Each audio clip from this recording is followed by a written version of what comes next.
കരിമുകിലിൻ നിറകുടം പുതുമഴ തൻ പൊടിമണം പുഴയഴകിൽ ഒഴുകണം കര മുഴുവൻ കുതിരണം കരിമുകിലിൻ നിറകുടം പുതുമഴ തൻ പൊടിമണം പുഴയഴകിൽ ഒഴുകണം കര മുഴുവൻ കുതിരണം പച്ചയെങ്ങും നിറയണം പൊൻകതിരും വിളയണം പച്ചയെങ്ങും നിറയണം പൊൻകതിരും വിളയണം പൊൻകതിരും വിളയണം ഈ മണ്ണിന് വേർപൊഴുക്കി ഈ മണ്ണ് പൊന്നാക്കുന്നവൻ ഈ മണ്ണിന്റെ തമ്പുരാൻ ഈ മണ്ണിന്റെ ഈശ്വരൻ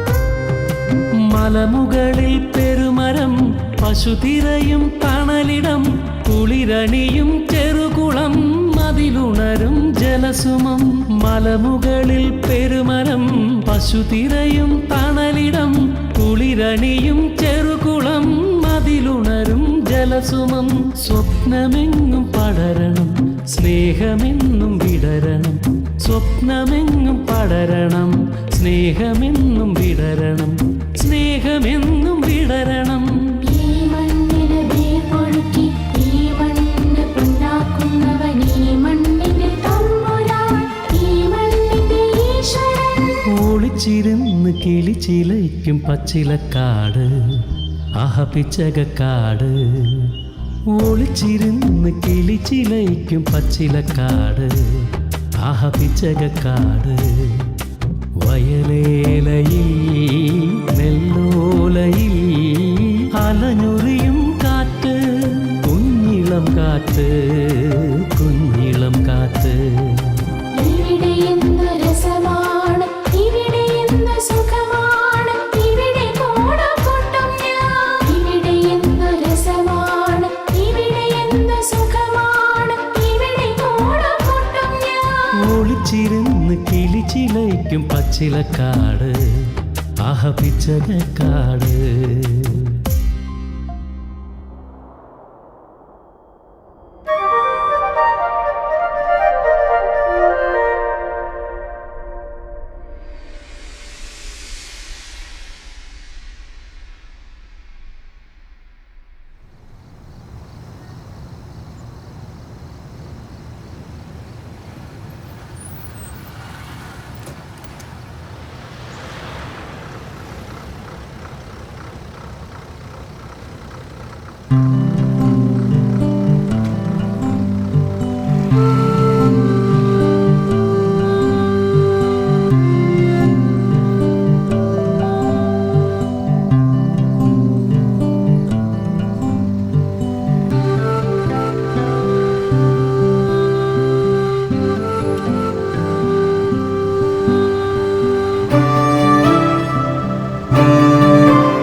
स्मृति किधर है?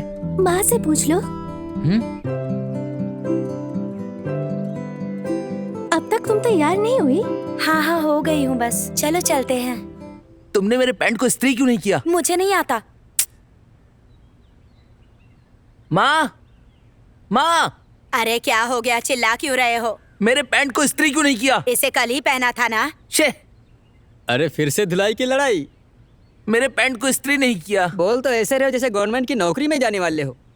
तो क्या पढ़ाई तो इसीलिए कर रहा हूँ ताकि मैं गवर्नमेंट की नौकरी कर सकूं। तुम्हारे जैसा नहीं हूं मैं। बेवजह मेरा दिमाग खराब करने आ गई है। अरे यार, मास्टर जी कल बता रहे थे भाई हर सब्जेक्ट में 0 है। घर वालों को आने के लिए बोला है मास्टर जी ने। ये पहले इंसान थोड़ी है जिसे 0 मिल रहा है। माँ, पिताजी को बोलने की कोई जरूरत नहीं है, आप आइए काफी है। वो आएंगे तो क्या हो जाएगा? ये पहला इंसान थोड़ी है जिसको सुनने मिल रहा है। कहीं किसी दिन ऐसा ना हो कि शरीर पर शर्ट भी ना आए। ए, चुप रहो। पिताजी शर्ट पहनने के बजाय गंजी और लुंगी पहनते हैं, इसलिए तुम लोग शर्ट पैंट पहन रहे हो। ज्यादा बातें मत करो, स्कूल जाओ। मतलब तुम स्कूल नहीं जा रहे हो? हाँ, जाना है। नहाओगे कब? कितने बज रहे हैं पता है? अभी ऐसा बोल रही हो? सुबह उठकर क्या क्या करना पड़ता है पता है? गाय को नहलाना पड़ता है, घास काटनी पड़ती है, तबेले को साफ करना पड़ता है। इतना सब करने के बाद भी गालियाँ सुननी पड़ती हैं। माँ, मुझे एक और नोटबुक कुछ चाहिए। नहीं मिलेगा, जो लिखना है इसी में लिखो। हम्म, अब जल्दी निकलो तुम लोग। पता नहीं कुछ समझ ही नहीं आता इन लोगों का। चलो तुम।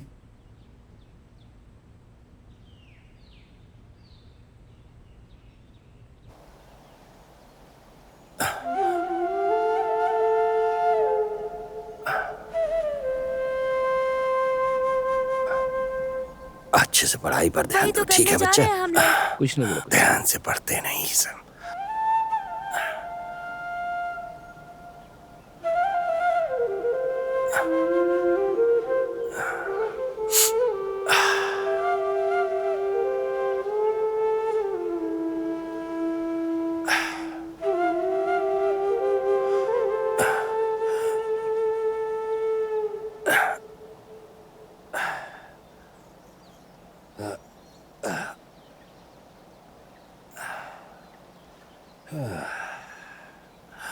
लक्ष्मी, क्या बात है? थोड़ा चावल का पानी पिलाओ। अभी अभी चावल चढ़ाया है।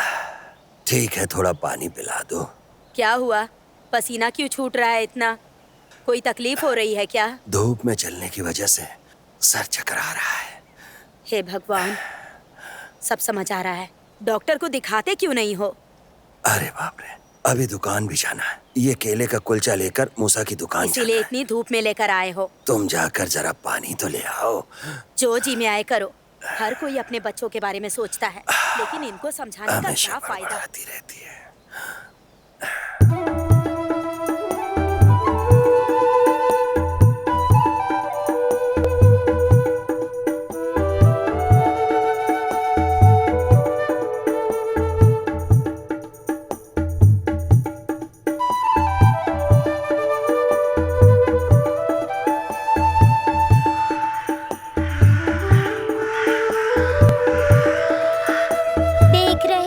देख रहे हो भवरा कैसे घूम रहा है, कैसे घूम रहा है भवरा। देख रहे हो ये भवरा। टीचर जी, क्या हुआ मूसा भाई? टीचर जी, हमारी अमृता के पिताजी अब इस दुनिया में नहीं रहे। हे भगवान। अमृता, अमृता।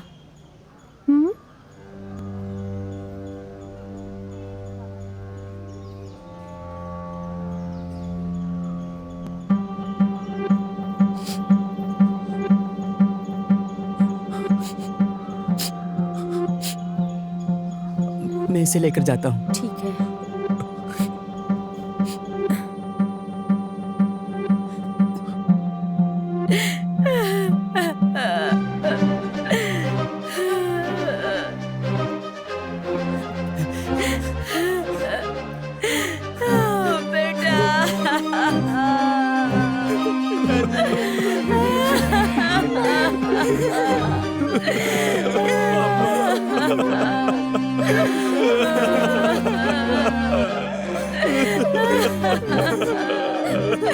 हमें छोड़कर चले गए।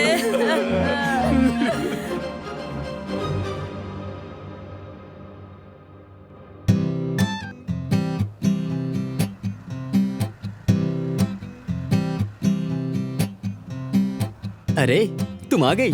मैं उधर ही आ रहा था। वैसे आज जल्दी आ गई। मेरा काम सेक्रेटरी का नहीं है, पंचायत में हूँ मैं। कुछ पेपर्स निकाल कर रखना था। क्या हुआ? तुम तो कल आने वाले थे ना? वहाँ माँ और बहन दोनों पूछ रही थी। तुमने जिसके बारे में बताया वो आया नहीं। कल रिश्ता पक्का हो जाए तो अच्छा होगा। कुछ भी हो, अच्छा ही होगा। ब्रोकर ने भी बताया है। अगर बात पक्की होगी तो ओणम से पहले शादी हो जाएगी। ये बात तुम अपने पिताजी को बता देना। मुझे जो देने वाला गिफ्ट है वो। और क्या, इनकी बातों से लगता है सेक्रेटरी को इन्होंने फालतू का समझा है। सेक्रेटरी को कितना काम रहता है, दुनिया भर का काम पड़ा है। चुप रहो। मेरे भाई की शादी धूमधाम से हो जाए, ये माँ की इच्छा है तो ठीक है। चलता हूँ फिर। कल कितने बजे निकल रहे हो भाई के लिए लड़की देखने? सुबह 10 बजे के आसपास। फिर मिलते हैं।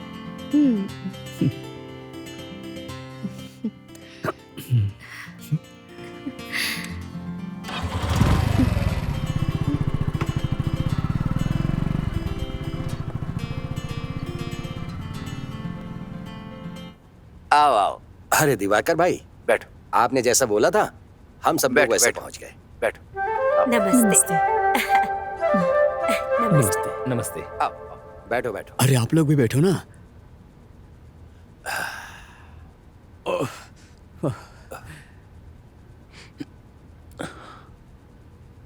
हाँ, ये नहीं है, अब जो दूसरी आएगी वो है। बेटी आओ। अच्छे से देख लो।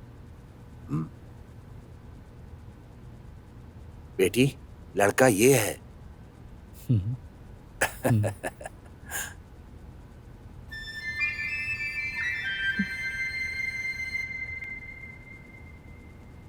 पसंद है ना तुम्हें? अरे चुप क्यों बैठे, उठाकर खाओ। कैसा लगा लड़का तुम्हें? इतने दिन से हम जो मेहनत कर रहे थे ना, वो बेकार नहीं गई। हाँ, मुझे तो अच्छी लगी। लड़की अच्छी है।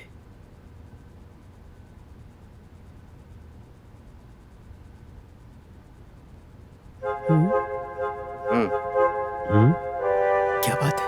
हाँ हाँ अच्छी है। साजी क्या हुआ? 1 मिनट आना। 1 मिनट रुको तुम लोग, मैं आता हूँ। जाओ। साजी ये शादी नहीं हो सकती। अरे क्यों? पहले हमें सब कुछ देखना चाहिए था।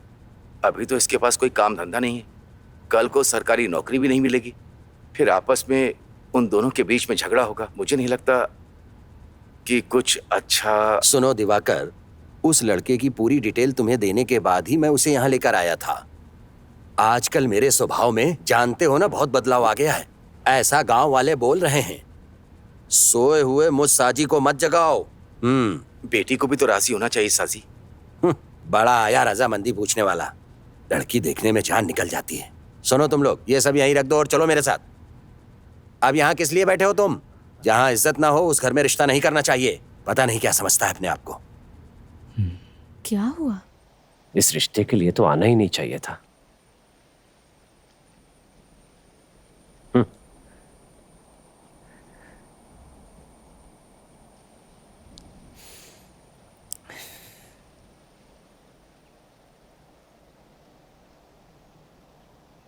माँ बैठो ना।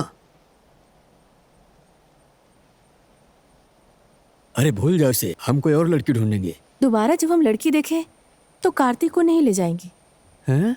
हाँ सही कह रही हो। कुछ भी कहो, सब मेरी ही गलती है। ये वेशभूषा ही खराब है। इनके लिए कोई पहली बार नहीं है इस तरह का बहाना करके शादी रोकने के लिए। अरे वो लड़की किस्मत में नहीं है, बस इतना ही। मेरा बेटा तो बिल्कुल अपने बाप पर गया है। शरीर काला है पर दिल एकदम सफेद है। देख लेना बेटा, तुझे अप्सरा जैसी बीवी मिलेगी।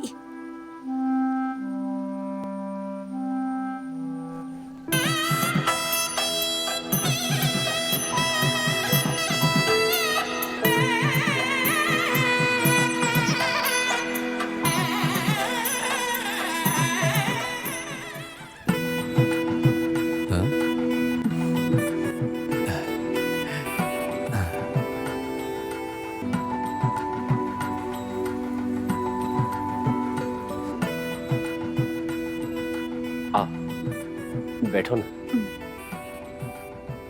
हाँ।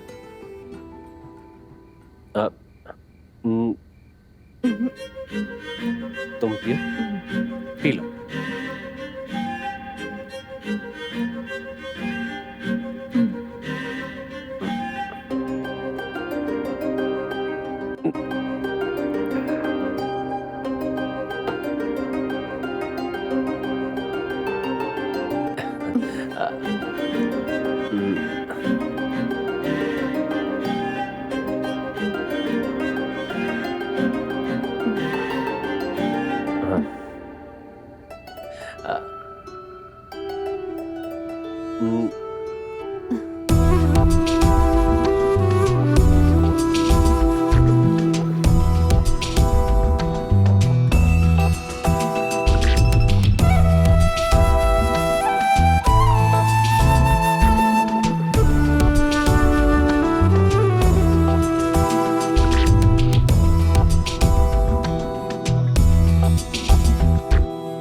കണ്ണേ കൺമണി പൊന്നേ പൊൻകണി നാം ഒന്നാകാൻ ദാഹമായി. കണ്ണേ കൺമണി പൊന്നേ പൊൻകണി നാം ഒന്നാകാൻ ദാഹമായി. എന്നിലെ ഭാവന പൂവണിഞ്ഞ് വസന്തമായേ ചുണ്ടിന ചിന്തുമീ അല്ലിത്തേന്മഴ നുകരാമേ. രാവിനു പാൽക്കിണ്ണം അമ്പിളി നീട്ടി നീട്ടി, രാവിനു പാൽക്കിണ്ണം അമ്പിളി നീട്ടി നീട്ടി. കണ്ണേ കൺമണി പൊന്നേ പൊൻകണി നാം ഒന്നാകാൻ ദാഹമായി.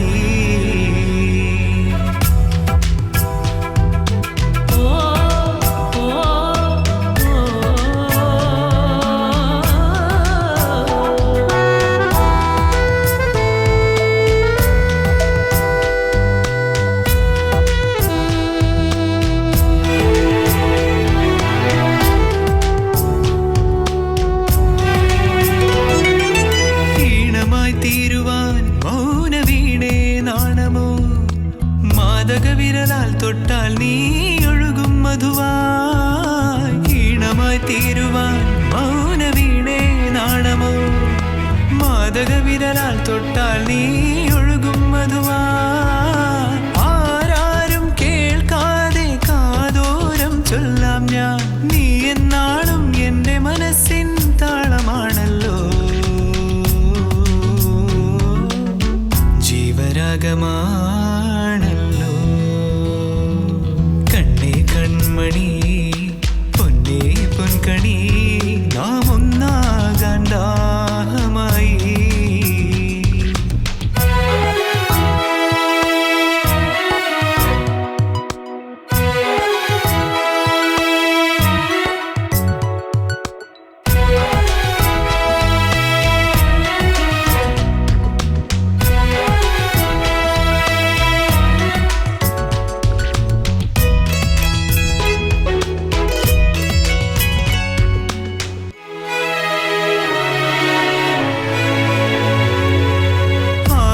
കനവുകൾ തീർക്കുമാമ്പൽ പൊയ്കയിൽ യൗവനമലരെ വന്നു നീ അഴകിൻ നിറവായി. ആയിരം കനവുകൾ തീർക്കുമാമ്പൽ പൊയ്കയിൽ യൗവനമലരെ വന്നു നീ അഴകിൻ നിറവായി. ആത്മാവിൻ ദാഹങ്ങൾ ആവോളം ആറ്റിടാൻ നീ എന്നേക്കും ഉള്ളിനുള്ളിൽ ഇളനീരാണല്ലോ. ഇന്ദ്രജാലമാണല്ലോ. കണ്ണേ കൺമണി പൊന്നേ പൊൻകണി നാം ഒന്നാകാൻ ദാഹമായി. എന്നിലെ ഭാവന പൂവണിഞ്ഞ് വസന്തമായേ ചുണ്ടിന ചിന്തുമീ അല്ലിത്തേന്മഴ നുകരാമേ. രാവിനു പാൽക്കിണ്ണം അമ്പിളി നീട്ടി നീട്ടി, രാവിനു പാൽക്കിണ്ണം അമ്പിളി നീട്ടി നീട്ടി.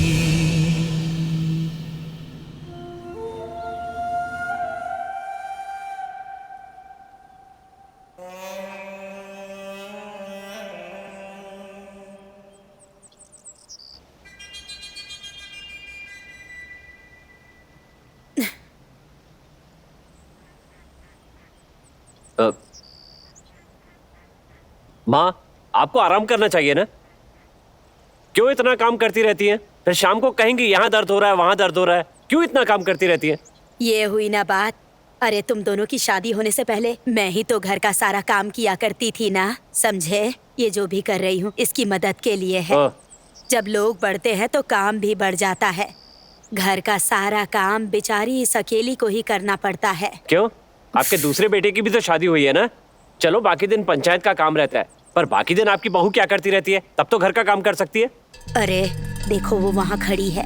सुनिए, हम दोनों पति पत्नी सुबह सुबह उठते ही सारा काम ध्यान से कर लेते हैं, इसलिए उनसे कहकर कुछ फायदा नहीं है. एक दिन छुट्टी मिलती है हमें. अब छुट्टी के दिन भी हमें काम करना पड़ेगा क्या? जब से इस मनहूस घर में घुसी हूँ मेरी जिंदगी ही खराब हो गई है। कितना कष्ट है मुझे यहाँ। कितनी मुश्किल से आपके बेटे से शादी करके इस घर में आई हूँ। मुझे पता है क्या करना है। कहाँ फंस गई मैं।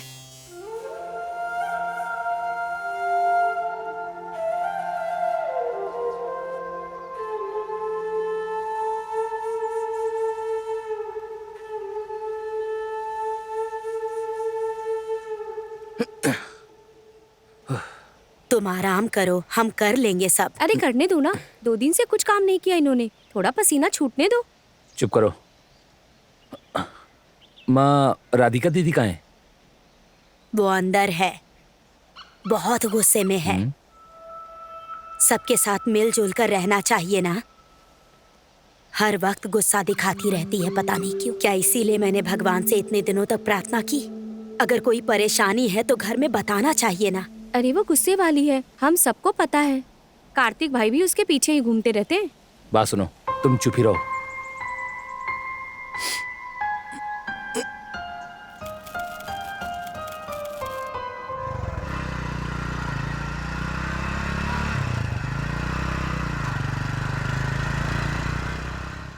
दामाद जी आ गए। बेटी अनुश्री, क्या बात है देखो माँ? कार्तिक आया है। आओ बेटा, अंदर आओ। हाँ आता हूँ।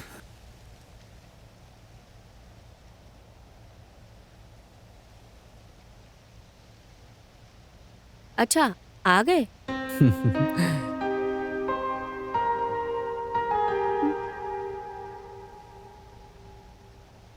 अरे तुम भी ना बिना किसी को बताए ही चली आई। मैं कोई स्कूल की बच्ची थोड़ी ना जो बता कर आऊंगी।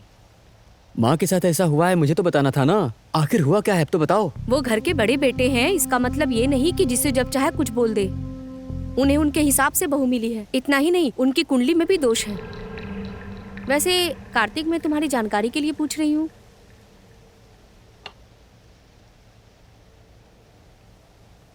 माँ की बात को तो छोड़ दो, तुम्हें क्या लगता है, क्या उन लोगों के साथ रहकर जिंदगी भर हम जीवन बिता सकते हैं? एक बात बता देती हूँ, मैं उन लोगों के साथ नहीं रह सकती हूँ। 20 गज का एक प्लॉट है जो पापा ने मेरे नाम किया है, हम वहीं रहेंगे अब। अनु, तुम ये क्या बोल रही हो? क्या है? तुम अचानक घर बनाने की बात करोगी तो ये सब नहीं होने वाला। नहीं हो सकता ना। बहन की शादी का खर्चा, भाई भाभी का खर्चा, माँ और घर का खर्चा नहीं उठा सकते। मैं भी यही बोल रही हूँ। मुझे सब पता है। मैंने पिताजी से कुछ पैसे मांगे हैं, उन्होंने कहा दे दूंगा। बाकी का पैसा तुम अरेंज कर लेना। अरे मैं भी कैसे अरेंज करूं? तुम अपना हिस्सा क्यों नहीं मांग लेते? देखो अनु, ये सब जल्दबाजी वाला काम नहीं है। होगा। कम से कम पिताजी तो मदद के लिए तैयार हो चुके हैं और मैंने सोच लिया है कि ये सब कुछ कैसे होगा। अब तो तुम अपने पैरों पर खड़े होने की सोचो।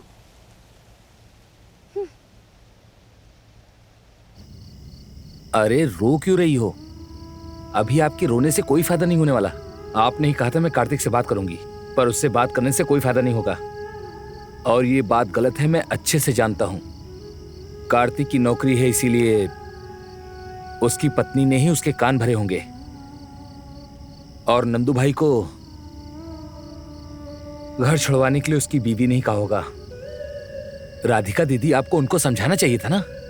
क्या जय, तुम्हें क्या लगता है मैंने उसको समझाया नहीं होगा? जब माँ की नहीं मानी तो हमारी बात कहाँ से मानेगा? किसी के नफरत की वजह से नहीं, बल्कि आगे नफरत का माहौल पैदा न हो, इसलिए नंदू को मैंने बहुत समझाने की कोशिश की। मैं जानती हूँ अपने घर की परिस्थिति उतनी अच्छी नहीं है, इसलिए मैं सोच रही हूँ मैं माँ के घर चली जाती हूँ, कुछ काम करूंगी, थोड़े पैसे आ जाएंगे। अब क्या है, बस अपना खून और भाईचारा नहीं रहेगा। मुझे समझने की कोशिश कीजिए, ये घर मेरे लिए स्वर्ग है। आप लोग ये सोच रहे हैं कि मैं अपनी खुशी से घर छोड़कर जा रही हूँ, लेकिन ऐसा नहीं है। अगर कहो तो मैं अनुश्री के पैर पर गिर जाती हूँ। मैं कसम खाती हूँ कि आगे से उसको परेशान नहीं करूंगी। अब बस यही बाकी रह गया है। भाभी, आपको किसी के आगे झुकने की जरूरत नहीं है। पैसे का घमंड है उनमें। वो दोनों मियाँ बीबी कमाते जो हैं, उन्हें अच्छी बात कभी समझ में नहीं आएगी। मैं तो जय के डर की वजह से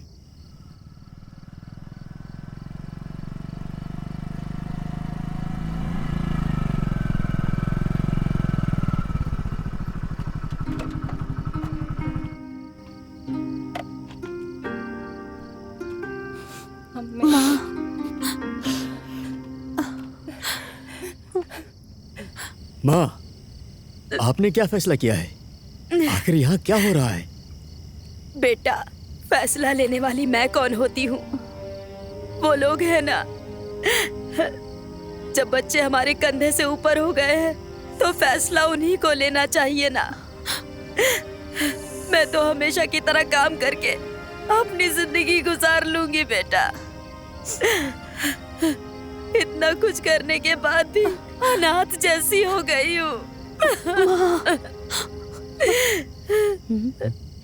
क्या हो गया?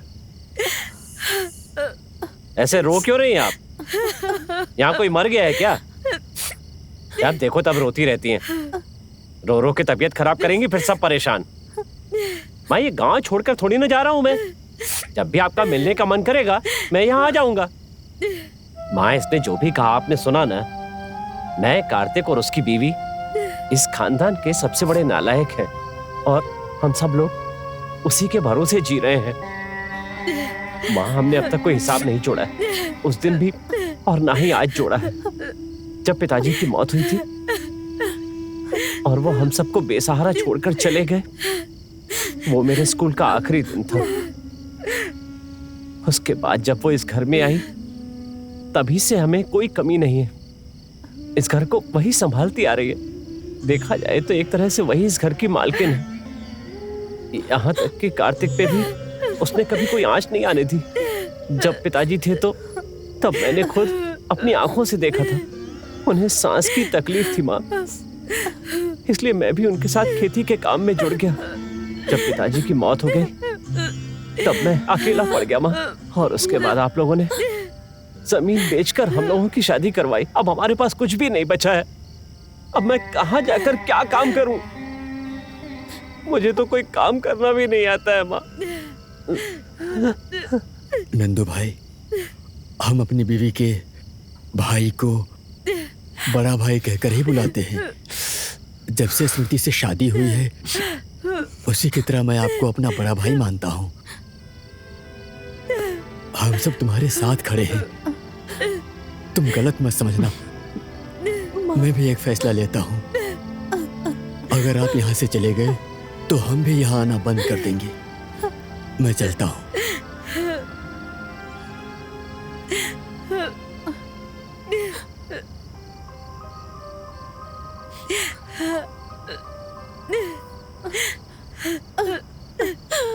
मेरा भाई।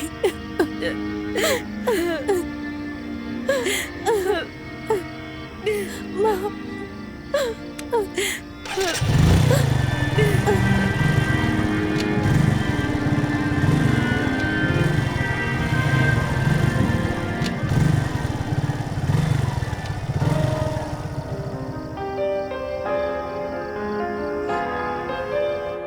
तुम्हारा फैसला गलत है ऐसा नहीं बोलूंगी मैं, लेकिन यहाँ सभी तुम्हारे अपने लोग हैं। वो कहावत है ना, कुंडली में दोष। वहां जाकर सबसे पहले सतीश से मिलेंगे हम। मेरी छोटी माँ का बेटा है, मार्केट में ऑटो ड्राइवर है। मेरे घर में कोई ज़रूरत हो तो हम लोगों की वही मदद करता है। मेरी शादी की सारी जिम्मेदारी उसी ने उठाई थी। हमें एक किराए का मकान ढूंढना होगा और तुम्हारे लिए एक नौकरी। अगर ऐसा हो गया तो माँ भी हमारे साथ रह सकती, उसके बाद सब साथ में रहेंगे।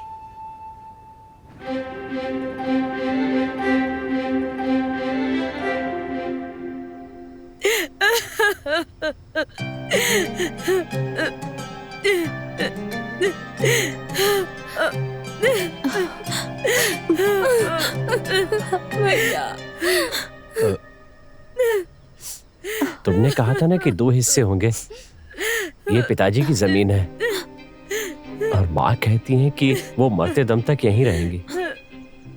भाई, आपको यहाँ से जाने के लिए मैंने कभी नहीं कहा और कहूँगा भी नहीं।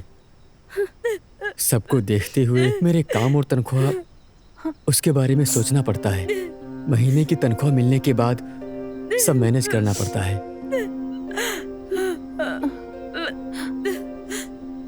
इसमें थोड़े पैसे हैं, आप इसे रख लो। तुमसे पैसे लेना पिताजी को गिरवी रखने जैसा होगा। तुम परेशान मत हो, जरूरत पड़ गई तो तुम्हारे सिवा मेरा है ही कौन। मैं बीच बीच में आता रहूंगा तुमसे मिलने के लिए और माँ से मिलने के लिए। इसके लिए तुम्हारी बीवी की परमिशन तो नहीं चाहिए ना? माँ, मैं जा रहा हूं ये नहीं कहूंगा।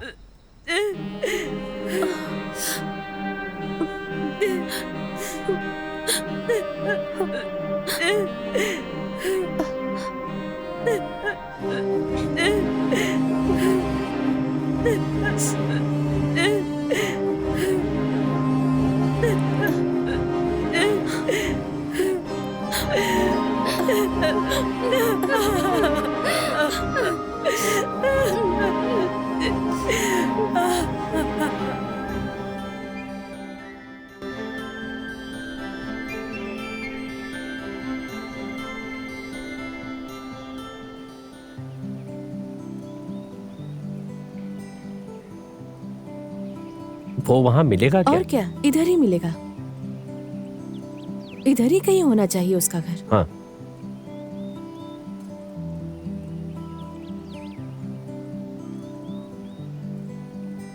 हाँ नंदू देखो। हाँ। सतीश। हाँ हाँ, अरे ये कौन है, कब आए? अरे अभी अभी आए थे, तुमसे मिलकर घर हाँ। जाने की सोच रहे हैं। हमारी किस्मत अच्छी थी, तुम यहीं मिल हाँ, गए। क्यों, कोई परेशानी तो नहीं है? नहीं, परेशानी कोई नहीं है, बस आपसे थोड़ी बात करनी थी। ठीक है, आओ चाय पीते हुए बात करते हैं। आ जाओ। हाँ। आओ।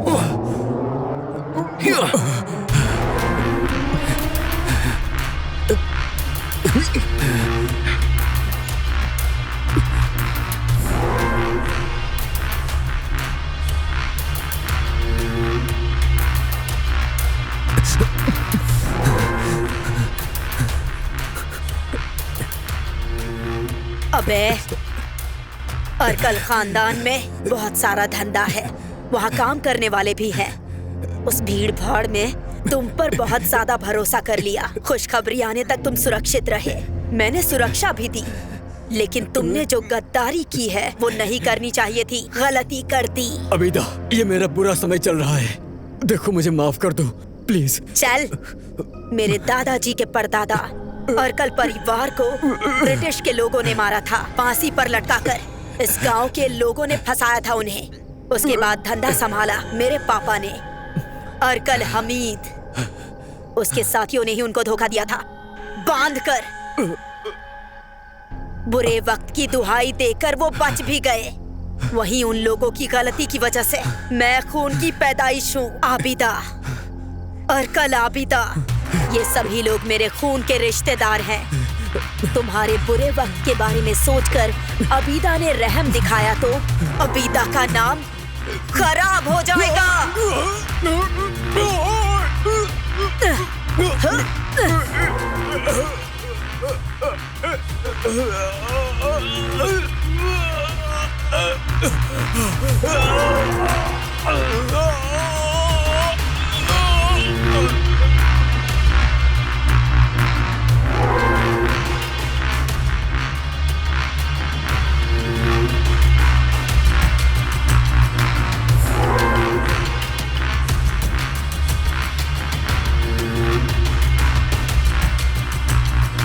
हेलो।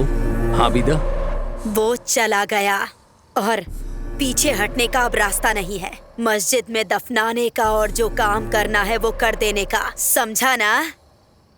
तुम्हें बताने की जरूरत नहीं है। अल्लाह तेरी रूह को शांति दे।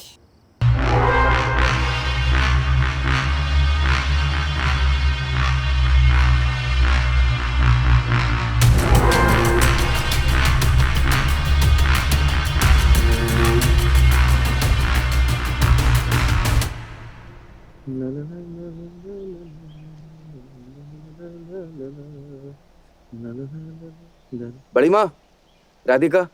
वो अंदर कुछ काम कर रही है। सतीश, डोसा खा के जा। नहीं चाहिए। नहीं खाना तो मरो जाके।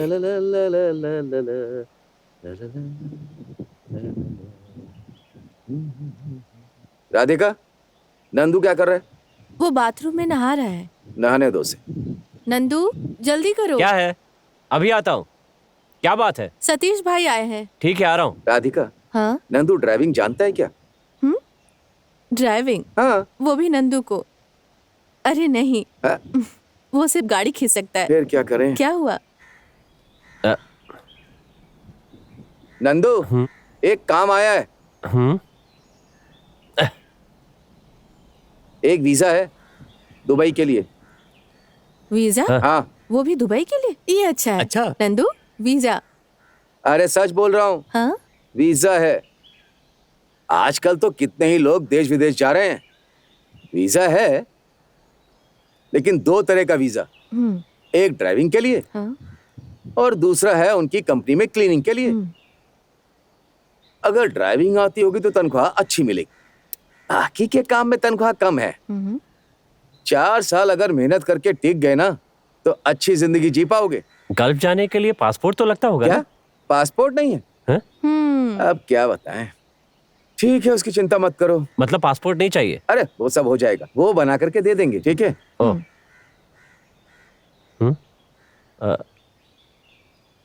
हाँ, ये उन लोगों का एड्रेस है। स्टैंड के बगल में उनका ऑफिस है। इसे ले जाकर के उन लोगों से बात कर लेना, वो लोग देख लेंगे। हाँ, सब कुछ ठीक हो जाएगा। समझ रहे हो ना तुम? आओ।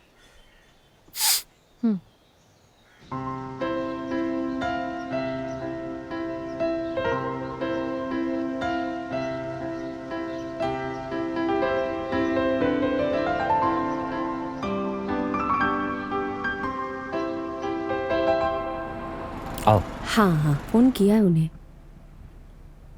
नंदू जी, आपने ही फोन किया था ना? हाँ।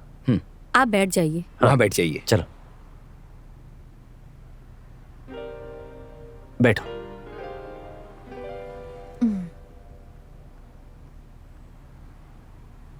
आओ। आओ। नंदन, नमस्ते जी। ये कंपनी का वीजा है काम करने के लिए। हाँ। इस बैच में 20 लोग जा रहे हैं, जिसमें 12 लोग ड्राइवर हैं, बाकी लोग क्लीनर्स हैं। और आप इस क्लीनर सेक्शन में जाने वाले हो। वीजा कंपनी की तरफ से फ्री है, लेकिन टिकट हमें खरीदना होगा। अगर आप जाने के लिए तैयार हैं तो इसके लिए क्या डॉक्यूमेंट चाहिए वो मैं आपको बताता हूँ। पेपर्स देने के बाद आप लोगों को पासपोर्ट के लिए यहाँ आना है। इसमें कुछ मिलाकर आप लोगों को टिकट चार्ज के साथ वही खर्च कम से कम 50,000 तक आएगा।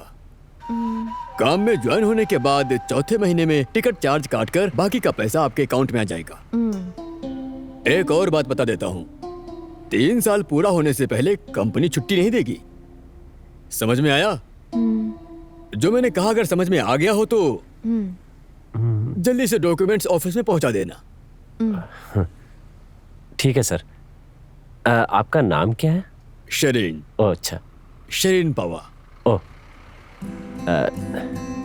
ठीक है सर। चलते हैं। ठीक है।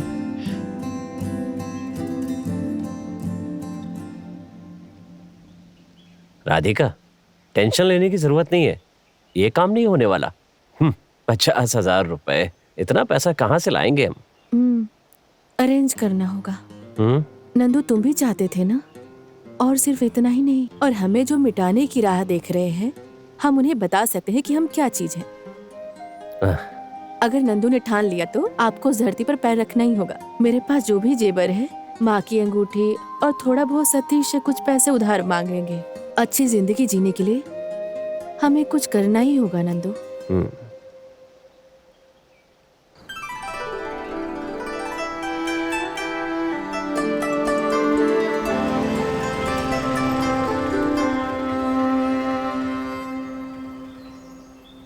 ये क्या? ये यहाँ अकेले बैठा है? नंदू भाई, हाँ? यहाँ अकेले बैठे हो? ट्रैवल से किसी ने फोन किया क्या? नहीं। अरे वो पासपोर्ट के लिए। उस दिन उन लोगों ने नहीं दिए। फिर तो परेशानी है ना। क्या बात है? सब लोग कह रहे हैं कि वो धोखेबाज है। कुछ लोगों ने तो उनके ऊपर केस भी किया है। केस? मैं सिर्फ इस ट्रेवल्स के बारे में बात नहीं कर रहा हूँ। देश में ऐसे कई ट्रेवल्स कंपनी हैं। छे, जिनके भरोसे बड़े बड़े कांड हो चुके हैं, ऐसा सुनने में आया है। ओह, हे भगवान। छे।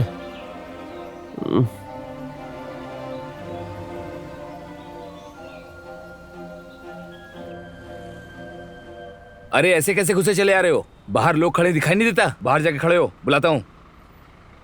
बात क्या है? बाहर खड़े हो जा, बाद में बुलाएंगे। मैं बाहर खड़ा होने के लिए नहीं आया हूँ। मेरे पासपोर्ट के पैसे दिए मैंने, वही लेने आया हूँ। बोल रहा हूँ, समझ में नहीं आ रहा क्या? देखिए भाई साहब, हम परेशान करने ही आए थे। हमारा पासपोर्ट या पैसा दे दो, हम यहाँ से चले जाएंगे। तुम यहाँ खड़ी होकर ज्यादा चिल्लाओ मत। यही शिकायत लेकर और भी लोग खड़े हैं बाहर। तुम भी जाओ यहाँ से।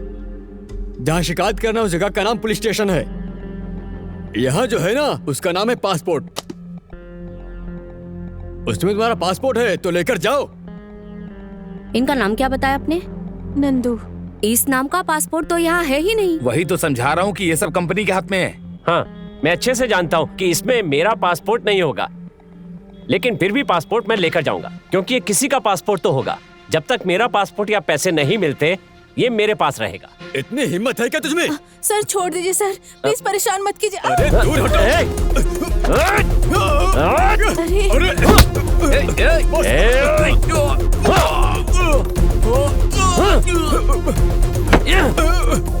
नंदू छोड़ दो, मत करो। सोन, 3 दिन ये मेरे पास रहेगा। उसके पहले मेरे पैसे वापस नहीं मिले ना, तो ये किसी का भी हो, मैं इसे जला दूंगा। चलो। हाँ। अरे नंदू, ये सब क्या हो गया?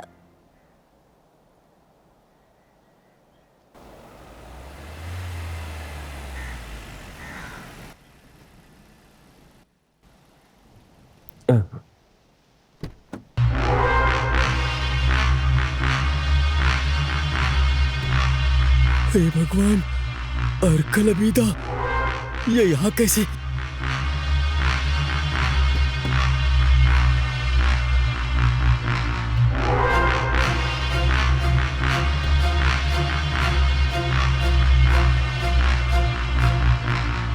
सुनो, वहाँ जो बैठा है वही तुम्हारा दामाद है क्या? उसे यहाँ आने के लिए बोलो। क्या हुआ? अब्बू। अबीदा, कोई बात हुई है क्या? कैसी परेशानी भास्कर भाई। इस अर्कल खानदान की खेती से घर में हमेशा ही 35 नौकर दिखाई देंगे। उस घर में कुछ ऐसे भी हैं जो पिताजी को पसंद हैं, और उनमें से एक है भास्कर भाई, तुम हो वो। अगर भास्कर के दामाद के जरिए कुछ भी गलत हुआ, माफ कर दूंगी। करना ही पड़ेगा ना। हमारी बिरादरी के एक बंदे का पासपोर्ट है, और वो है नंदू। उसे लेकर आने के लिए कहो। राधिका। हाँ। उस पासपोर्ट को लेकर यहाँ आओ। उससे नहीं, इससे लाने के लिए कहो।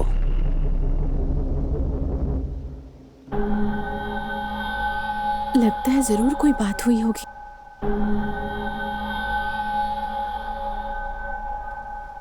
बेटा, ये पासपोर्ट इनको दे दो। मुझे नहीं पता ये पासपोर्ट किसका है, और मैं ये जानना भी नहीं चाहता। मैंने बहुत मुश्किल से पैसे इकट्ठे करके दिए थे, लेकिन पैसे वापस मिलने से पहले ये लड़की, चाहे कोई महारानी भी क्यों ना हो, अरे बाप रे। मैं पासपोर्ट नहीं दूंगा। अब्बू भाई, ये इसका अंजाम नहीं जानता है। नंदा, हमारा जो पैसा गया है उसे जाने दो, और वो पासपोर्ट, उससे किसी को फायदा भी तो नहीं है ना। नंदा, हर चीज के लिए एक ही रास्ता होता है, वो मिलेगा। इसे दे दो नंदू, इसको रखकर हमें क्या फायदा होगा? हाँ। और बड़ी मुसीबत में फंस जाएंगे। जो करना है करो। ये ले बेटी। सुनो, तुम्हें गल्फ में जाना है क्या? बढ़िया ही पूछने वाले। चुपचाप चलो। बहुत चर्बी है तुम्हारे दामाद को। उससे भूल हो गई। ऐसा है क्या?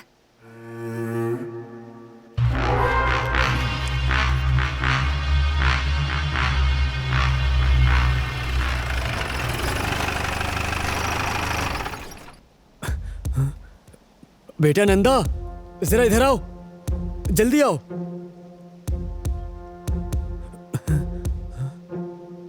तुम ही नंदन हो? हाँ। क्या हुआ सर? क्या हुआ है? पकड़ो इसे। इधर आ। अरे ट्रेवल्स ऑफिस में जो पंगा हुआ है उस बारे में आप लोगों को कुछ पता नहीं है? सर पासपोर्ट तो हमने वापस कर दिया है। पासपोर्ट तो वापस कर दिया, लेकिन इसने जो वहाँ तोड़फोड़ की उसकी भरपाई कौन करेगा? गुंडागर्दी करता है ये। सर मेरे पति निर्दोष हैं। झगड़ा तो उन लोगों ने शुरू किया था। तुम्हें पता भी है इसके साथ तुम्हें भी अंदर करने का केस है। बयान लेना है तुम्हारा।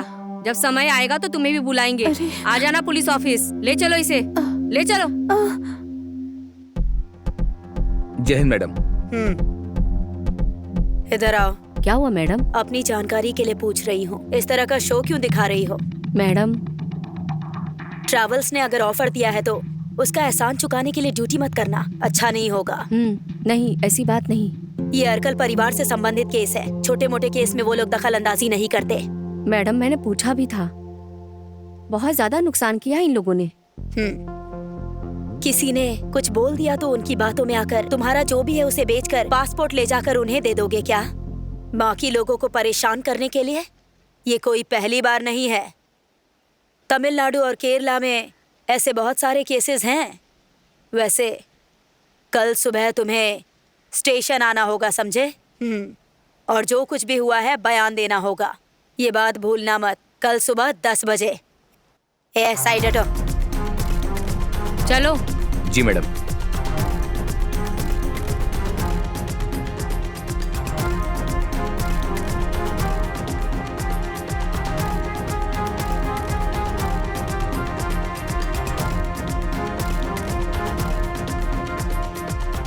Alcoholic consumption and smoking is injurious to health. മദ്യപാനവും പുകവലിയും ആരോഗ്യത്തിന് ഹാനികരം. എന്റെ ജീവിതം ഇങ്ങനെ മാറുമെന്ന് ഞാൻ ഒരിക്കലും ഓർത്തില്ല. എല്ലാം എന്ത് നല്ലതായിരുന്നു. ഒരു നല്ല ഭർത്താവ്, 2 ഓമന മക്കൾ. പക്ഷേ പുകയില എല്ലാം മാറ്റിമറിച്ചു. ഇനി ഈ പടരുന്ന ക്യാൻസർ എന്റെ മുഖത്ത് നിന്ന് മുറിച്ചു മാറ്റേണ്ടി വരും. ഒന്നും ഒരിക്കലും പഴയതുപോലാകില്ല. പുകയില എന്റെ ജീവിതം നശിപ്പിച്ചു. ഖെയ്നി, ഗുഡ്ക, പുകയില, ജർദ, പാൻ മസാല അവ ഞങ്ങളുടെ ജീവിതം താറുമാറാക്കും.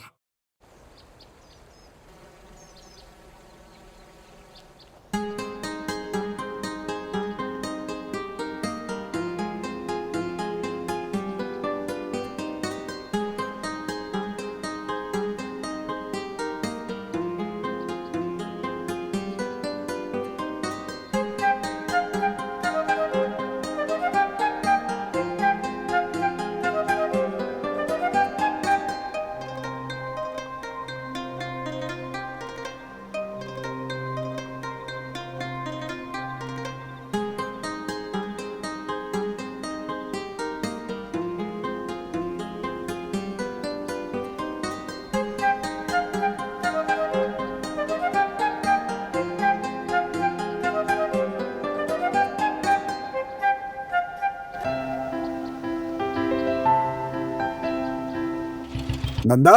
हाँ? अरे पहचाना नहीं क्या? रऊफ, अर्कल रऊफ। तुम लोगों से मिलने के लिए ही घर से निकला था। ओह, कहाँ जा रहे हो अभी? कल पुलिस वाले आए थे, 10 बजे आने के लिए बोला है, वहीं जा रहे हैं। लेकिन क्यों? इसकी कोई जरूरत नहीं है। उस वीजा वाले को पुलिस वाले उठा कर ले गए और ट्रेवल्स वालों के साथ मैंने बात कर ली है। जी। ये रहा तुम्हारा पासपोर्ट। ट्रेवल्स के अंदर घुसकर तोड़फोड़ करना कोई बड़ी बात नहीं है। ये उनके द्वारा बनाई गई एक नई टीम है। तुम लोगों की ख्वाहिश थी ना वहां जाने की, तो अब अपना काम शुरू करो।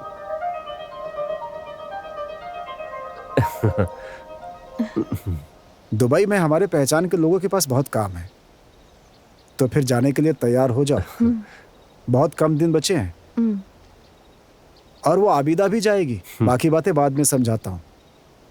अच्छा ठीक है, चलता हूँ। तो हम लोग जाएं? बिल्कुल।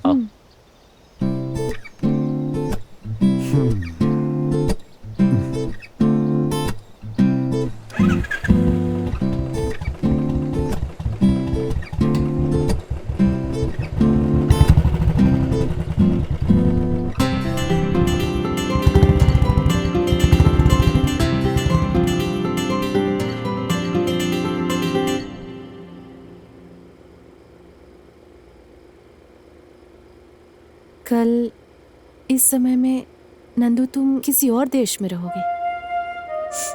कुछ भी कहो, थोड़े दिनों के लिए बाहर जाना ही बेहतर होगा। अगर तुम्हें समय मिले तो एक बार सतीश के साथ जाकर माँ से मिल लेना। ठीक है। पहली बार समुंदर के पार जा रहा हूँ, सोच करके मन को कुछ अजीब सा लग रहा है।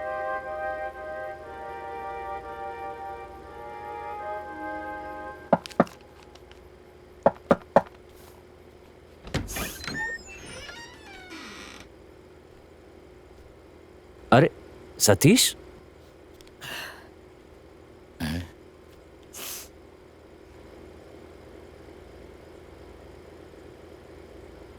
नंदू भाई, माँ मर गई।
ये मुझे दे दो।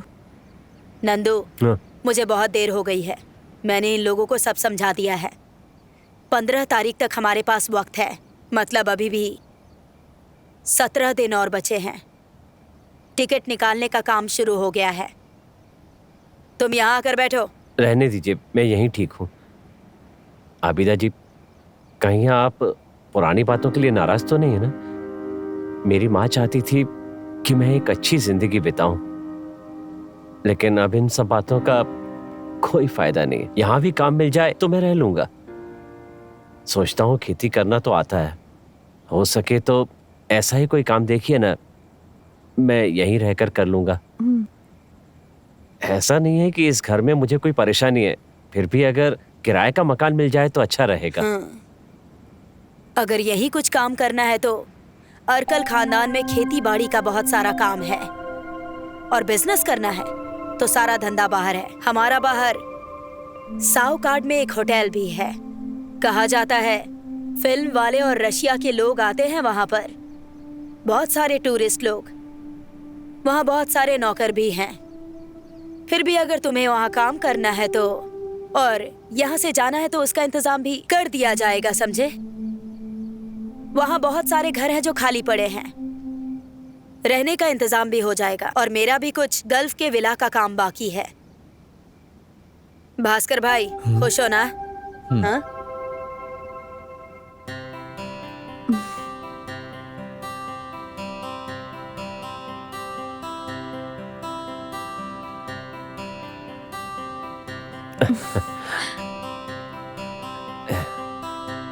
पता तो यही है।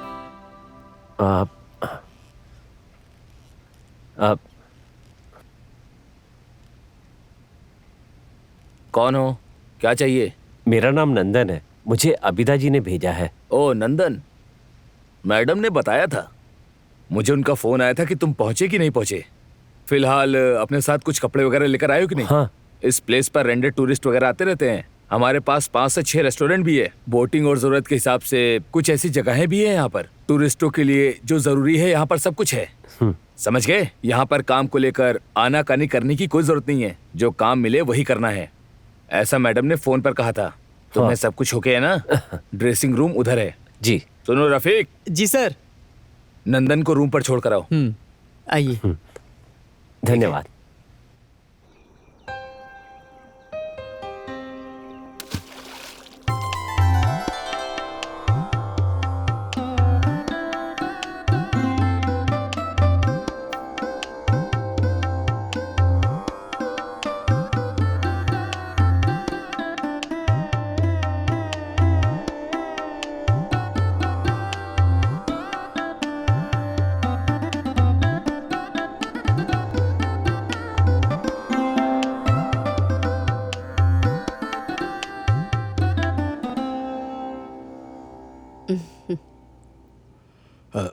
बेटी बैठो।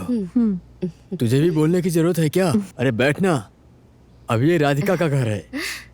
देखने में तो घर महल की तरह है, लेकिन अकेली रहोगी ये सोचकर परेशान हो जाती हूँ। अरे इसमें क्या परेशानी है? मेरा तो हर दिन 3-4 चक्कर लगने वाली जगह है ये। बीच में आकर इसका ख्याल रख लूंगा। वैसे भी बड़े पापा और बड़ी माँ के लिए इधर आना उनके लिए दूरी है। नंदू को अच्छी नौकरी मिल गई है, अब दिल को सुकून है। चलो अपना ना सही, लेकिन रहने के लिए घर तो मिल गया। सबके लिए भगवान का सिर्फ आशीर्वाद। भगवान का आशीर्वाद नहीं है, अर्कल परिवार का भी है। पता नहीं उनके साथ हमारा ऐसा क्या रिश्ता है जो उन्होंने हमारी इतनी मदद की। सिर्फ इतना ही नहीं, अर्कल अबीदा का जो नेक दिल है उसके पीछे भी एक वजह है। उनके खानदान का एक रुतबा है। वो मुन्ना अर्कल, हमीद का बाप, जिसने जो भी मांगा वो सब देता है। कोई हिसाब किताब नहीं रखता। लेकिन अगर किसी ने दुश्मनी मोल ली तो उसको छोड़ता भी नहीं है। अभी भी अर्कल हमीद का नाम सुनकर गांव के लोग कांप उठते थे। सही बोल रहे हो। लेकिन किसी ने उनको धोखे से मार दिया।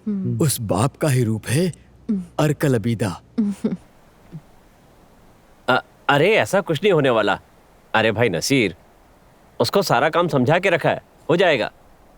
कल की वेडिंग के लिए सारी तैयारी कर ली है। हाँ, वो कैसे ठीक रहेगा?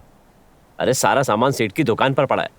निसार भाई, ये सामान ऐसा तो नहीं है कि दुनिया में कहीं ना मिले। यहाँ जो भी आता है अर्कल खानदान के भरोसे पर आता है, ये बात भूलना मत। नंदू भाई। हाँ काम है।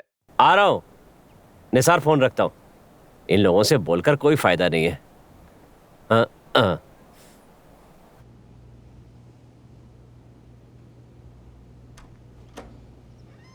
अरे तुम अंदर आओ, बैठो यहाँ। कहाँ से आ रहे हो? अरे कहीं और से नहीं राधिका, बस मिलने ही आया हूँ तुमसे। नंदू के बारे में बताना था। वो वहाँ पे बहुत ही खुश है। कह रहा था कि कुछ खास हो तो बताना। इस समय बहुत ही बढ़िया काम कर रहा है वो, कमाई भी खूब कर रहा है। सूट बूट पहनता है आजकल। और सुनो, मोबाइल भी खरीद लिया उसने। अच्छा हाँ, नंबर देने के लिए भी कहा था। लेकिन नंबर लेने से क्या, मेरे पास तो फोन ही नहीं है। अरे तो क्या हुआ, वही तो मैं देने के लिए आया हूँ यहाँ पे।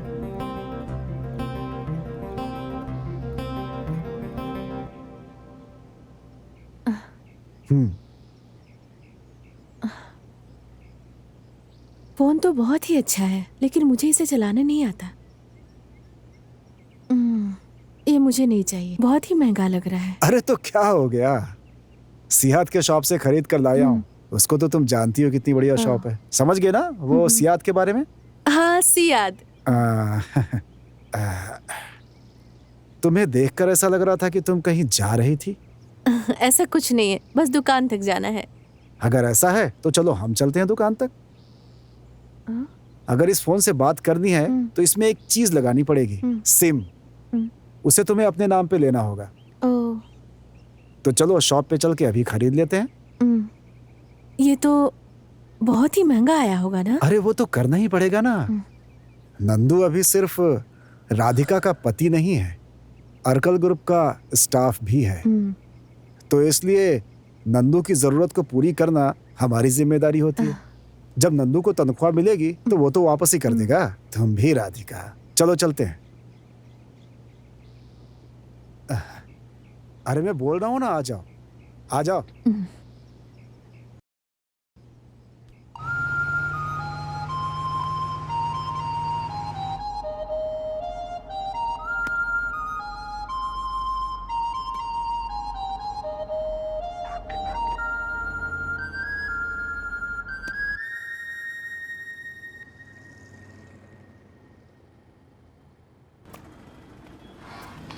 आ जाओ अंदर, आओ।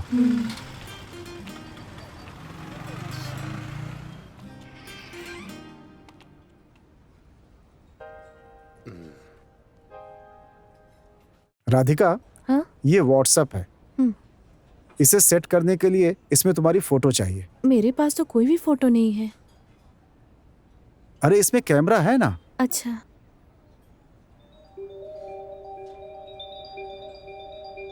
जरा इधर देखो, थोड़ा सामने देखो। हाँ ऐसे थोड़ा। हाँ बहुत अच्छी लग रही है, बहुत बढ़िया, सुंदर। हाँ।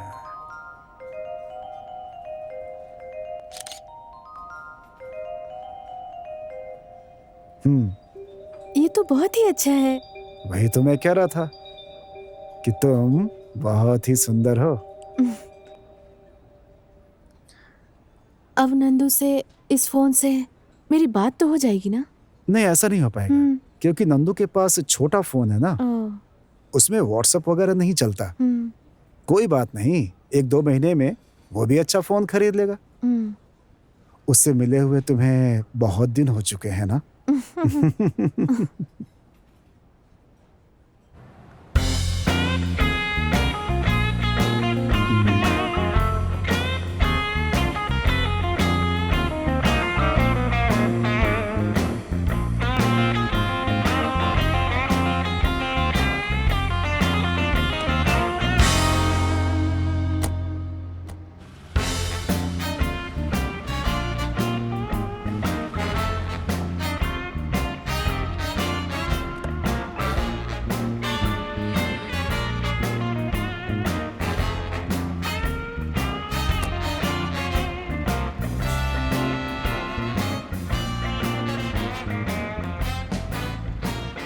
बाय। ओके।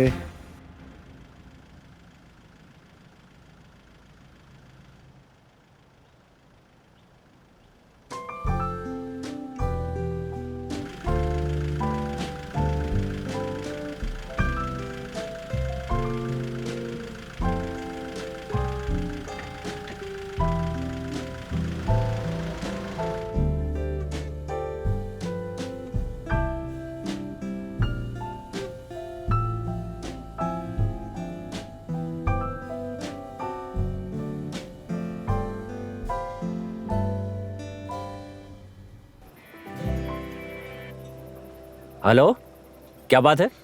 क्या हुआ राधिका? कुछ नहीं नंदू। नंदू तुमने कुछ खाया? हाँ सुनो, यहाँ थोड़ी देर हो जाएगी, तुम कुछ खाकर सो जाओ, मैं सुबह फोन करता हूँ। हाँ ओके। नंदू, हेलो। उफ। हम्म।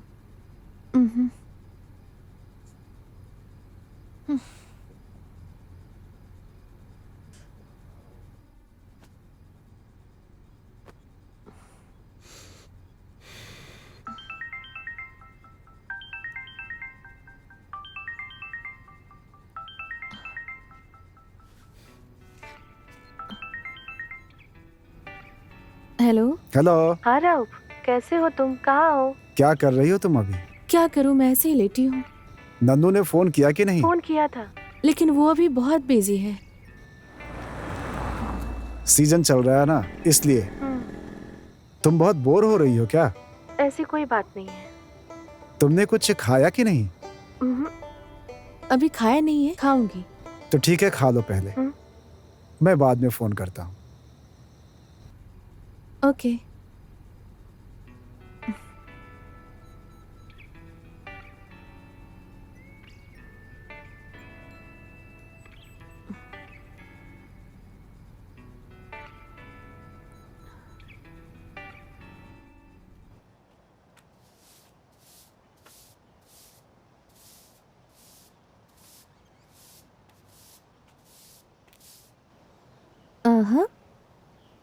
सरसू मैडम के चेहरे पे रौनक नहीं है।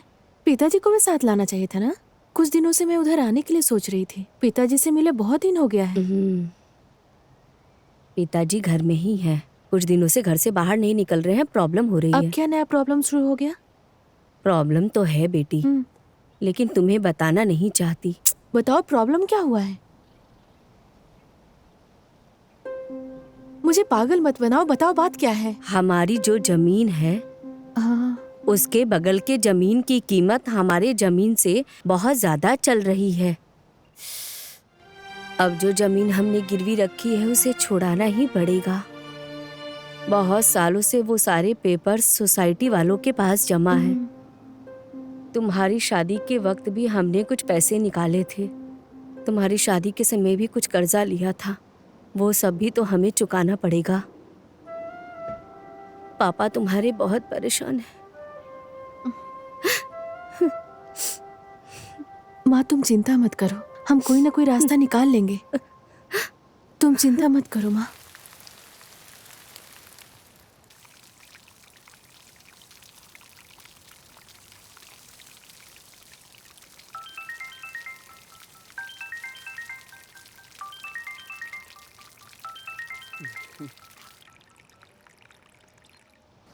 हेलो। हेलो, बोलो राधिका, क्या कर रही हो? मैं तो पौधे में पानी डाल रही हूँ। तुम क्या कर रहे हो? 2 दिनों से मैं थोड़ा परेशान सा हूँ। तुमसे मिलने का मन कर रहा था और तुम भी यहाँ पर मुझसे मिलने के लिए नहीं आई। फिर तो तुम्हें मुझे लेकर जाना चाहिए था ना। ये हुई ना बात। फिर यहाँ के कामकाज पे कौन ध्यान देगा? यहाँ तो दोपहर को खाने का टाइम भी नहीं मिलता है। तो फिर मुझसे मिलने का ख्याल दिमाग से निकाल ही दो। एक काम कर सकते हैं, राव उधर जाने की बात कर रहा था, उससे तुम कह सकते हो मुझे भी साथ लेकर आए। तुम कहोगे तो मान जाएगा। इससे तो उसको तकलीफ होगी ना। क्यों? फिर भी मैं उससे बात करके देखता हूँ। हाँ। कुछ भी हो तुम संभाल कर आना, मैं उसको समझाता हूँ। ठीक है, रखता हूँ। ठीक है।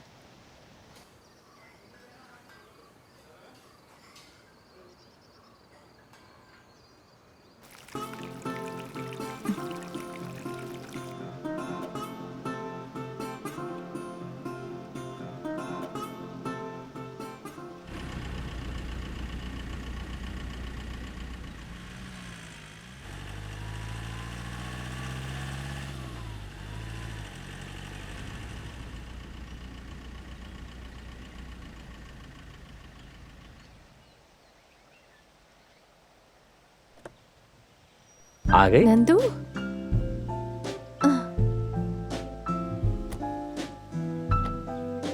आओ। नमस्ते। आओ ना।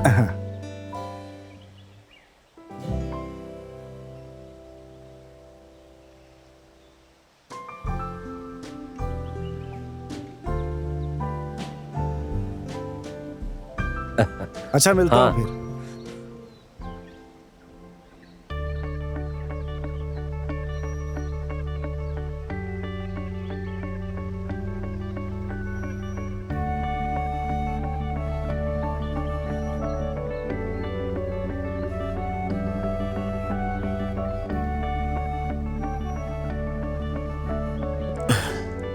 ये जगह बहुत ही सुंदर लग रही है ना। अगर मुझे भी इधर कोई नौकरी मिल जाती तो हम साथ में रह सकते थे। उस घर में अकेले रहते बोर हो गई हूँ मैं। वैसे नंदू, राउफ आज ही वापस लौटने की बात कर रहा था। अभी वो दिन में अपना सारा काम निपटाकर रात को ही गाड़ी से निकल जाएगा। बहुत देर हो जाएगी ना।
नींद आ रही है, मैं गाड़ी साइड में लगाता हूँ।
सरसू, देखो बेटी आई है।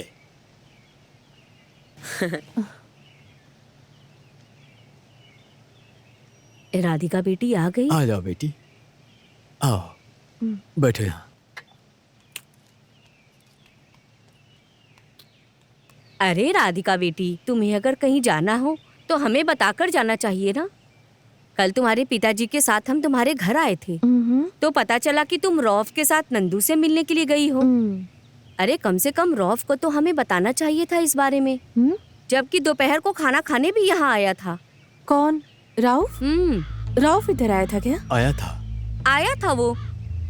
तुम्हें कुछ बताया नहीं क्या? नहीं। वो क्या है ना कि पिछले 2-3 दिन से वो किसी काम के पीछे भाग रहा है। किस काम के लिए? हमारे डॉक्यूमेंट्स को छुड़ाने के चक्कर में। 1-2 रुपए की बात नहीं है राधिका, 11 लाख रुपए अर्कल परिवार के लोगों ने हम पर खर्च किए हैं। उस परिवार का हम पर जो कर्ज है वो जन्मों जन्मों तक हम नहीं उतार सकते, अभिदा का भी और उस रौफ का भी। उसके बदले में आखिर हम कर ही क्या सकते हैं, कुछ भी समझ में नहीं आ रहा। मुसीबत में वो लड़का भगवान की तरह आया था, सब कुछ किया वरना हाथ से निकल जाता। बहुत एहसान किया है। इस जमीन को हमने तुम्हारे और नंदू के नाम करवाने का फैसला किया है। तुम और नंदू जब से हमारे घर में रहने लगे हो तब से हम लोग सुख शांति से रहने लगे हैं।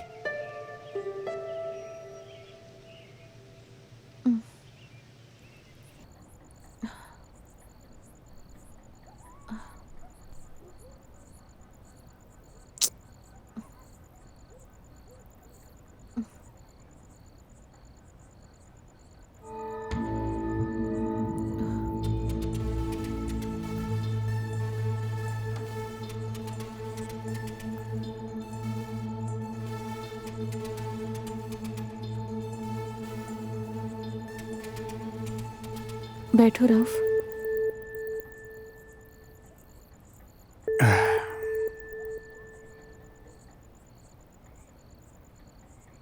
बहुत एहसान है तुम्हारा हम पर राउफ, तुम्हारा और तुम्हारे परिवार का। हम लोग गरीब हैं। मैं अपने माँ बाप की इकलौती बेटी हूँ। हो सकता है बहुत सारे सपने देखकर बड़ी हुई थी और ऐसा ही मेरी परवरिश भी हुई थी। नंदू ने कभी किसी से हार नहीं मानी। वो बहुत सीधा इंसान है, वो बिल्कुल ही अलग है। उस गरीब इंसान को मैं धोखा नहीं दे सकती। अगर नंदू जी रहा है तो वो बस मेरे लिए जी रहा है। मेरे प्यार और मेरे भरोसे के लिए मैं उसे धोखा नहीं दे सकती हूँ। हम दोनों का रिश्ता विश्वास पे ही टिका है। राउफ, मैं तुम्हें एक अच्छा दोस्त की नजर से देखती हूँ और वही हम दोनों के लिए सही है।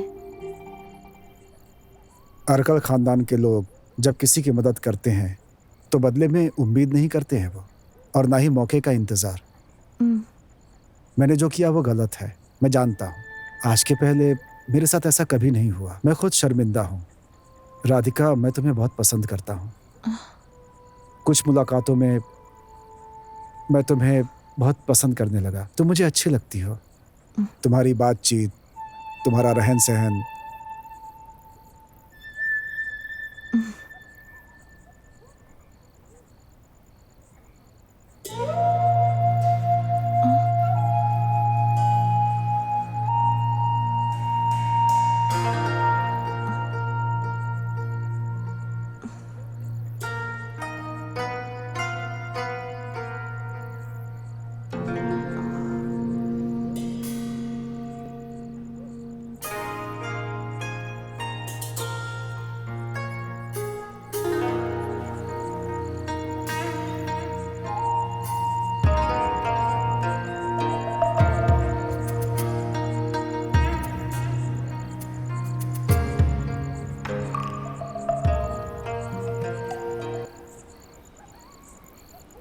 तुम रो क्यों रही हो राधिका? जो होना था हो गया।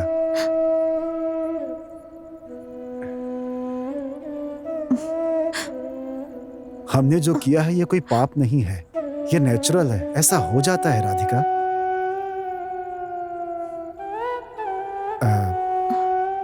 मेरी वजह से ऐसा हुआ, मुझे इस बात की गिल्टी है। भूल जाओ, अब दोबारा ऐसा नहीं होगा।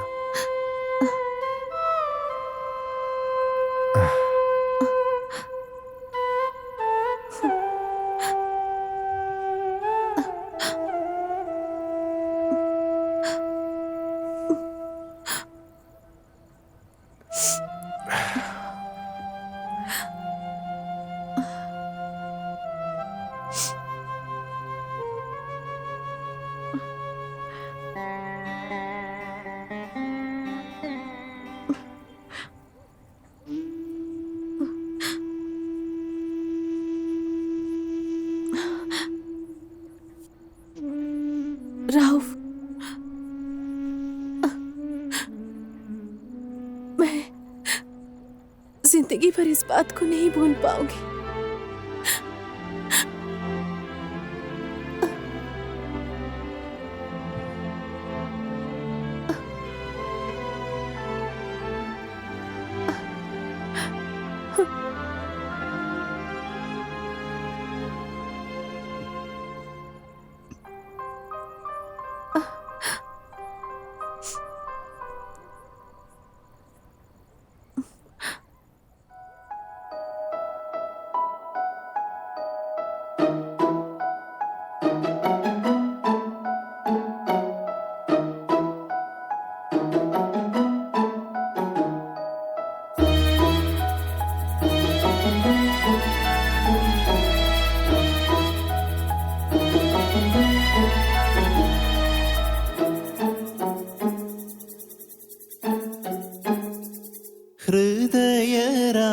ഹൃദയരാഗമൊളിച്ച മിഴിയിൽ പ്രണയതാരകിരണമായവളേ,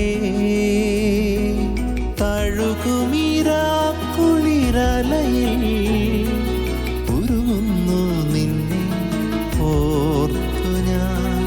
ഹൃദയരാഗമൊളിച്ച മിഴിയിൽ പ്രണയതാരകിരണമായവളേ,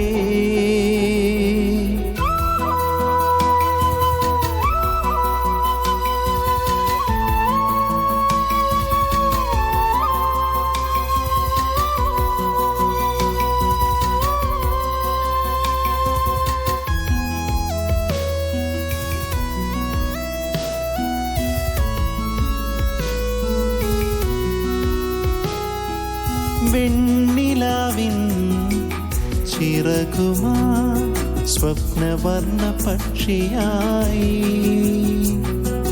വെണ്ണിലാവിൻ ചിറകുമാ സ്വപ്നവർണ്ണ പക്ഷിയായി ഒരു നാൾ നീയൻ ചില്ലയിൽ പറന്നു വരുമോ നിറയെ മധുരം നിറയെ മധുരം ചുണ്ടിൽ പകർന്നു തരുമോ ഹൃദയരാഗമൊളിച്ച മിഴിയിൽ പ്രണയ താരകിരണമായവളേ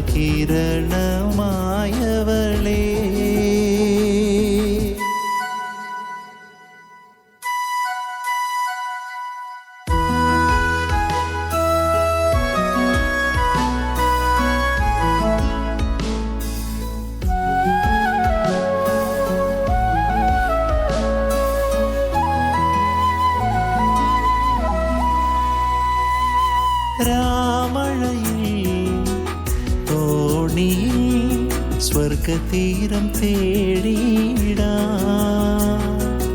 രാമഴയിൽ തോണിയിൽ സ്വർഗതീരം തേടിയിടാ വിരിയൂ വിരിയൂ തേനിതൾ പൊതിഞ്ഞു പുണരൂ ഞാനോ ശലഭം ഞാനോ ശലഭം നിന്നിൽ നിറഞ്ഞു നുകരാം ഹൃദയരാഗമൊളിച്ച മിഴിയിൽ പ്രണയ താരകിരണമായവളേ തഴുകുമീരാ കുളിരലയിൽ ഉരുകുന്നു നിന്നെ ഓർത്തു ഞാൻ ഹൃദയരാഗമൊളിച്ച മിഴിയിൽ പ്രണയ താരകിരണമായവളേ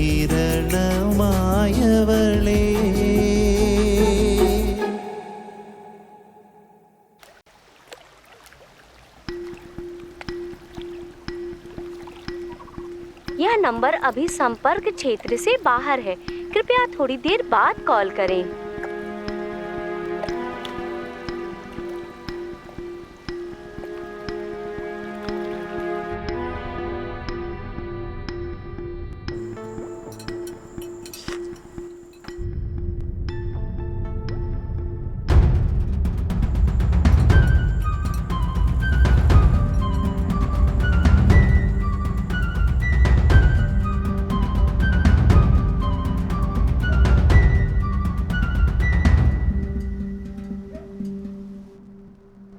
इसके लिए तुम इतना गुस्सा क्यों कर रही हो? बस कई बार देखा इसीलिए मैंने पूछा था। तुमने किसी जासूस को रखा है क्या? राउफ अगर इधर आता है तो बस नंदू के बारे में बताने के लिए आता है। और रही बात हम गाड़ी में जो एक साथ घूमते हैं, उसमें ऐसा क्या गुनाह है? मुझे तो ये बात समझ में नहीं आ रही है। हमारे मामले में तुम दखल मत दो। मैं कोई छोटी बच्ची नहीं हूँ, मैं अपना ख्याल रख सकती हूँ। कुछ भी करो, भाड़ में जाओ। हाँ, बड़े लेवल पर पहुंच गई हो ना। गांव वालों के सामने मेरी इज्जत की धज्जियां मत उड़ाओ। सुनो, बाकी के लोग हिजड़े समझने की भूल मत करना। हाँ। ने आपको पता नहीं क्या समझती है।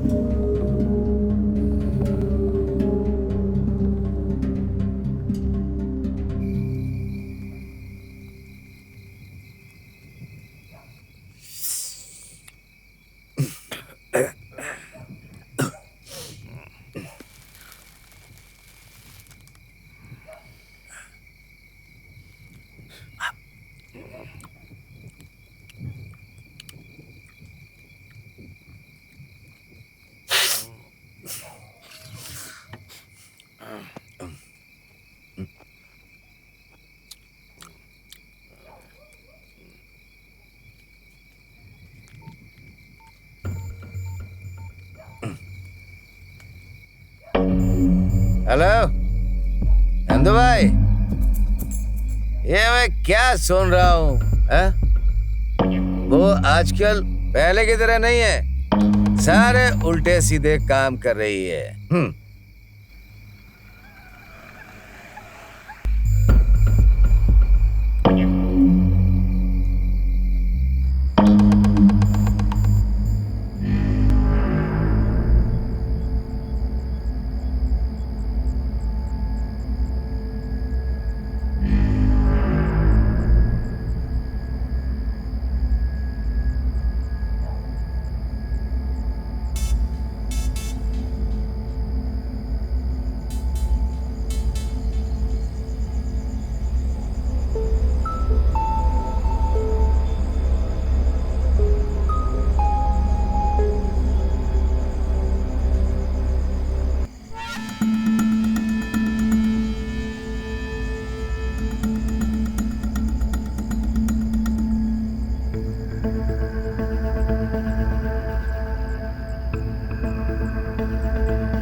वो सतीश सतीश हमारा कुछ नहीं बिगाड़ पाएगा।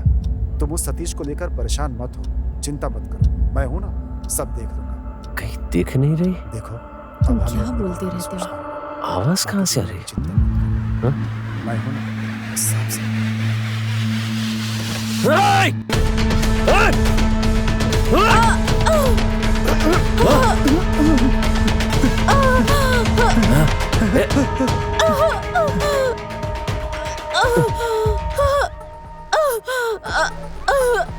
नंदू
राधिका की मौत के बाद उसकी बड़ी माँ और बड़े पापा ने बिस्तर ही पकड़ लिया।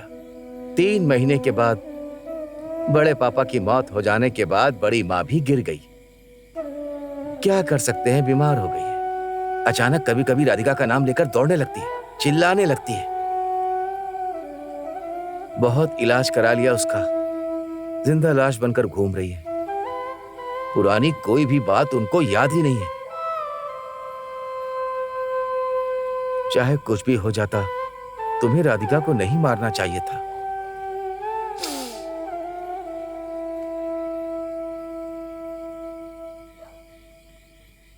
सब लोग जानते हैं कि तुमने ये सब जानबूझकर नहीं किया।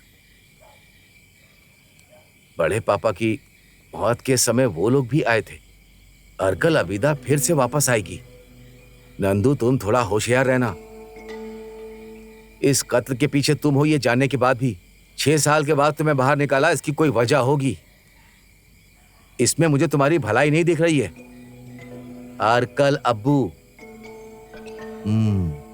वो रऊफ से भी ज्यादा खतरनाक है। तुम क्या बोलते रहते हो? अरे तुम चिंता क्यों करती हो? जब तक मैं हूं तुम्हें चिंता करने की कोई जरूरत नहीं है। कौन कितना आगे तक जा सकता है मैं सबको जानता हूं, और मेरी भी पावर कम नहीं।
अब्बू, नंदू से अनजाने में यह भूल हो गई। जानते हो ना, वो बेचारा बहुत कुछ झेल चुका है। उसके साथ कुछ मत करना अब्बू। अरकल परिवार के शख्स को अगर किसी ने मारने के बारे में सोचा भी तो हम उसे जान से मार देते हैं, समझा कि नहीं? हम उसे जिंदा नहीं छोड़ते। और इसने तो मार दिया।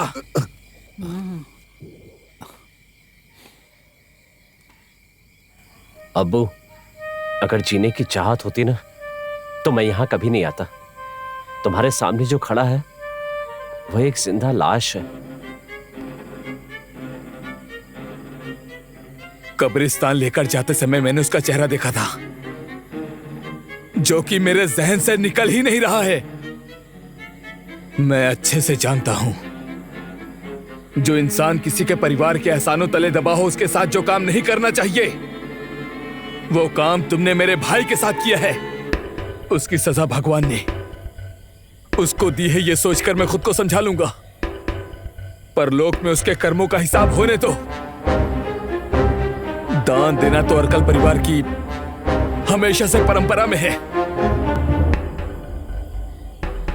ये भी एक तरह का दान है जो अरकल परिवार ने प्यार से दे दिया है। औरत और मर्द अगर ऐसा करते हैं तो ऐसे लोगों को इस दुनिया में जीने का कोई अधिकार ही नहीं होना चाहिए। लेकिन ये कलयुग है नंदू भाई, कितना कुछ देखते और सुनते हैं, लेकिन कोई भी सीखने की कभी कोशिश नहीं करता।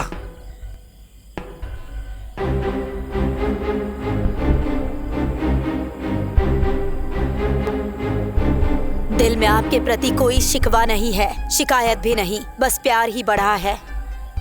इस अरकल परिवार का दरवाजा हमेशा आपके लिए खुला रहेगा, जब चाहे आ सकते हैं। सतीश, ये है औरत अरकल अबीदा। इसने काला लिबास जरूर पहन रखा है, लेकिन अंदर से ऐसी नहीं है। अंदर से सफेद मोती। लेकिन हाँ, उनका जो मजहब है ना, वो सबको इज्जत देता है।